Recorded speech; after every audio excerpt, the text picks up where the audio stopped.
وده كده يا جماعة كان فطارنا في اليوم التاسع من رمضان. كل سنة وانتم طيبين وفي بيوتكم ومع أولادكم متهنيين يا رب. ربنا يفرجها علينا وعليكم وعلى أم الإسلامية ويرحم موتانا يا رب ويشفي مرضانا. ندخل بقى على الفيديو عشان نعرف جهزناه ازاي. معايا هنا بقى فرخة كده حلوة. الفرخة دي يا جماعة متنضفة ومغسولة و يعني أنا هعملها كده، هقطعها التقطيع على حسب يعني أفراد أسرتك. خلاص.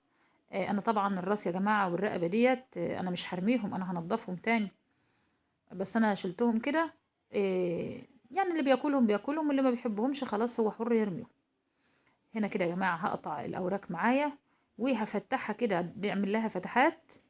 يعني هفتحها كده عشان لما اعمل لها الخلطه بتاعتنا الصوص يدخل جوه في اللحم وفي العظم من جوه. التقطيع ده بقى على حسب أفراد أسرتك زي ما أنا قلت. عايزة تعمليها على 4، على 8، إن شاء الله يا رب تعمليها على 12 حتة. خلاص. هنا طبعا أنا هقطعها كده لأن الفرخة بسم الله ما شاء الله الفرخة اللي معايا كبيرة. يعني داخلة يا جماعة على 3 كيلو، يعني 2 كيلو و900 كده. فأنا أقطعها كده قطع عشان تستوي معايا وما تاخدش وقت. أنا هنا قطعتها. وهعمل ايه بقى تاني، هشطفها تاني وهغسلها غسلة تانية. حطيت لها طبعا شوية ملح وهعصر عليها ليمون وهغسلها غسلة كويسة جدا تحت الحنفية. وهنقعها كمان شوية بالملح والليمون تاني علشان زفارة الفراخ. أهم حاجة الغسيل يا جماعة في كل حاجة هو المهم، يعني أساس كل حاجة هو الغسيل والنظافة. هنا طبعا هغسلها زي ما قلت لكم وهنقعها. وبعدين بقى هجهز الخلطة بتاعتها. أنا هسيبها شوية كده على ما أجهز التتبيلة في شوية مية وملح وليمون تاني. وحطيت لها يعني ايه سنة سكر بسيطة كده، ويعني علشان اللحمة بتاعتها تبقى مسكرة. هشطفها طبعا شطفة تانية بس ما اجهز الخلطة. هنا الخلطة بتاعتي عبارة عن ايه، عبارة عن يعني حوالي 4 5 وحدات طماطم، ومعايا بصلة كبيرة، وحوالي 6 فصوص توم، وقرنين فلفل، واحد حامي وواحد بارد، وشوية خضرة كده، شوية شبت، عودين شبت كده. هفرمهم في الخلاط او في الكبة، بس انا هنعمهم قوي يا جماعة في الخلاط. وهحط لهم معلقتين زيت. واهم حاجه بقى التوابل بتاعتي. هتحطي الملح بتاعك وهتحطي برضو ربع معلقه سكر عشان التحمير يا جماعه. السكر هنا بحطه علشان تحمير الفراخ، وما مش بكتر، يعني ربع معلقه سكر.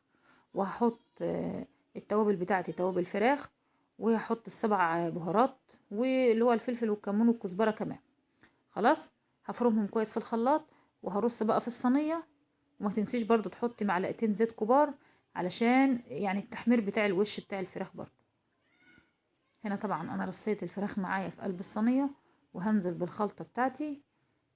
يعني هنزل الخلطة بتاعتي في قلب على الفراخ عشان تتبل. انا طبعا كده بدأ قبل ميعاد الاكل بساعة علشان انا هسيب الفراخ يعني ايه قبل، يعني كنا حوالي الساعة 3، فانا هسيبها لحد الساعة 4 منقوعة في التتبيلة بتاعتها. هسيبها ساعة في التتبيلة علشان الخلطة بتاعتي تدخل جوه الفراخ والفراخ تتشرب من الخلطة وتبقى طعمها كده وتتمزجوا من بعض. هنا بقى انا بعد ما فات ساعة انا جبتها على البوتاجاز الاول. يعني ايه، علشان ما تاخدش معايا وقت في التسوية في الفرن او ما تقعدش كتير في الفرن.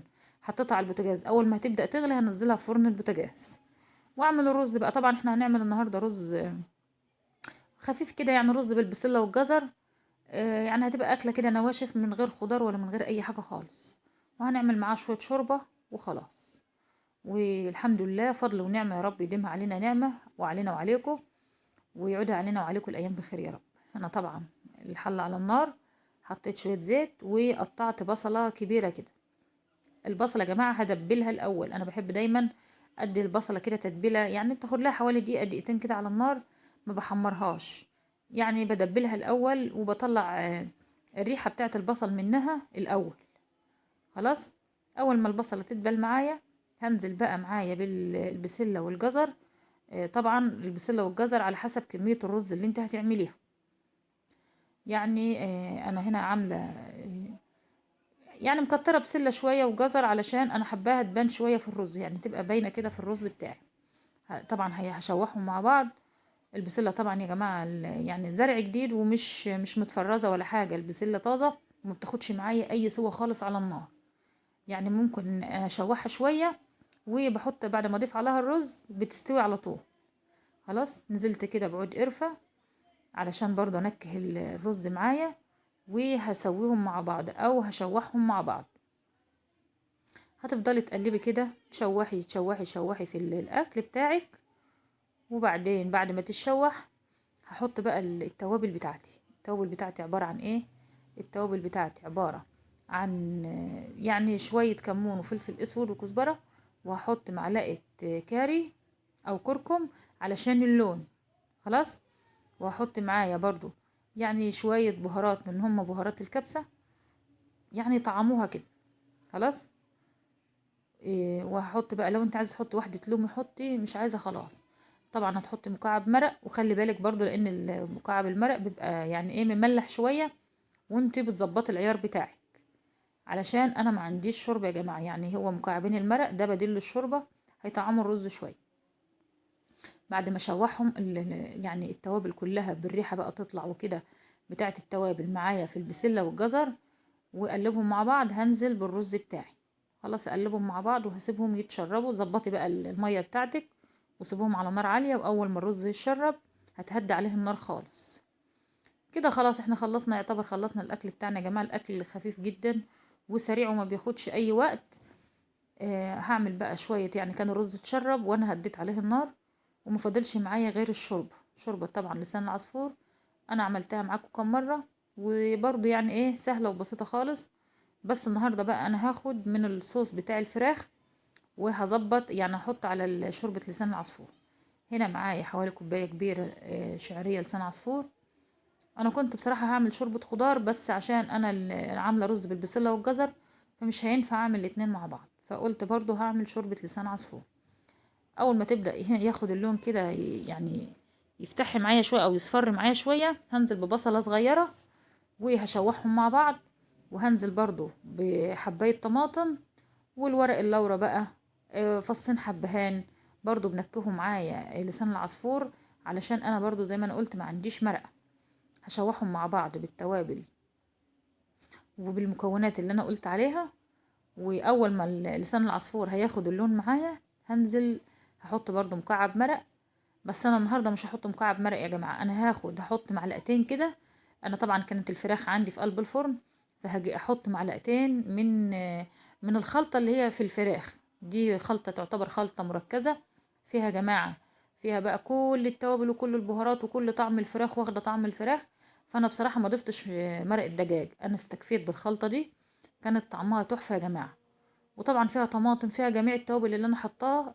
ادي كده اول معلقه، هديلها تشويحه خفيفه، وهحط معلقه تانية كمان. دي بقى الفراخ بتاعتي في الفرن، انا حبيت يعني ايه اصورها لكم برضو.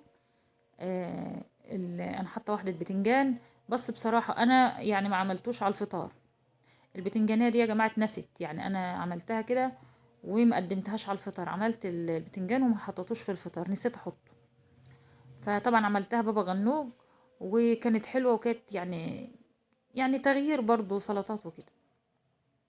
فراخ معايا في قلب الفرن وخلاص داخله في سوا.